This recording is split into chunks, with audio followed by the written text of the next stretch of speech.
को सुधारना शुरू किया, उनका कल बेहतरीन हो गया। क्योंकि जो कल के बारे में सोचते हैं वो आज कुछ कर ही नहीं पाएंगे, और जो पास्ट के बारे में सोचते हैं वो कुछ कर ही नहीं। दो लोग निष्क्रिय हैं। जो कल के बारे में सोचते हैं वो तो थोड़ा बहुत कुछ करेंगे भी, लेकिन जो पास्ट के बारे में सोचते हैं, हमारे पिताजी गवर्नर थे, रहे होंगे, बहुत लोगों के पिताजी गवर्नर थे, लेकिन हमारी जो शिक्षा पद्धति थी, कहानी। विक्रमादित्य जाते हैं बरगद के पेड़ पर, एक लाश को उतारते हैं, अपने कंधे पे रखते हैं, तो लाश उन्हें कहानी सुनाना शुरू करती है। अब सोचिए सर, इस कहानी का मकसद क्या है? सुनिए कहानी और उसका मकसद। लाश उन्हें कहानी सुनाना शुरू करती है कि एक आचार्य थे, उनकी बड़ी खूबसूरत सी बेटी थी। आचार्य के 3 शिष्य थे और तीनों उस लड़की को बहुत प्यार करते थे और तीनों बड़े योग्य थे। आचार्य जी को भी लगता था कि यार योग्य तो तीनों हैं, लड़की को भी लगता था कि योग्य तो तीनों हैं, तो शादी किससे करूं? बाप और बेटी दोनों बड़े कंफ्यूज थे कि विवाह किससे किया जाए।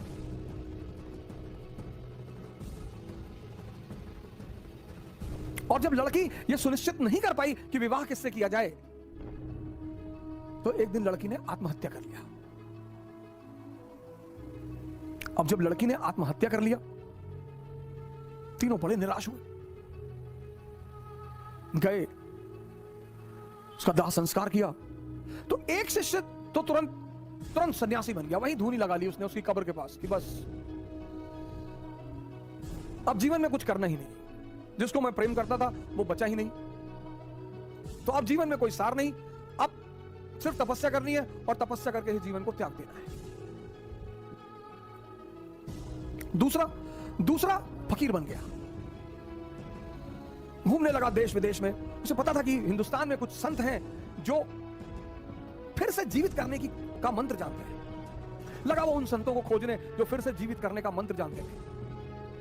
तीसरा जो उसमें था, वो डेली जाता था, उस मृत शरीर पे मसाला लेप लगाता था, साफ करता था, फिर उसे वहीं रख देता था।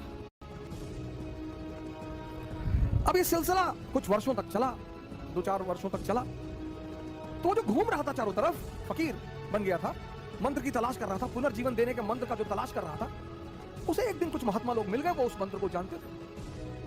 उसने उनकी सेवा की, उन्होंने उसे वो मंत्र सिखा दिया। जैसे ही उसने मंत्र सीखा, वो भगा वापस गांव की तरफ, और वापस आकर उसने उस युवती को फिर से जिंदा कर दिया।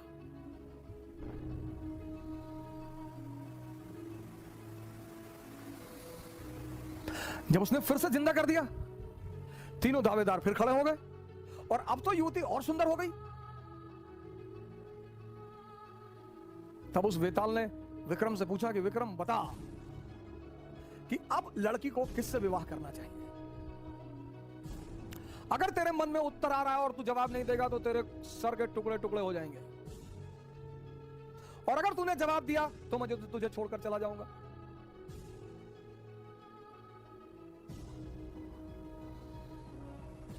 वेताल ने कहा कि अगर तेरे मन में जवाब आ रहे हैं, और ये नेचुरल प्रकृति है, हमारे सामने जब भी कोई परिस्थिति होती है, एक जवाब मन में आता है कि ये कर ले यार, नेचुरल प्रकृति है, नेचुरल जवाब आना ही है।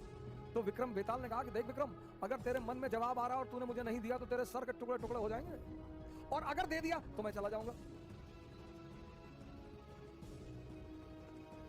योग्य आदमी भाई, योग्य हो अयोग्य हो, मन में अगर परिस्थिति बन रही है तो जवाब आएगा।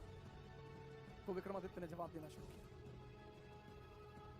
कहा जो मंत्र सीख कर आया और जिसने पुनः जीवन दिया वो पिता तुल्य है। जीवन देना का काम किसका है? पिता का। क्या दर्शन है सर? जीवन देने का काम किसका है? पिता का। तो जिसने मंत्र सीख कर जीवन दिया वो पिता तुल्य है।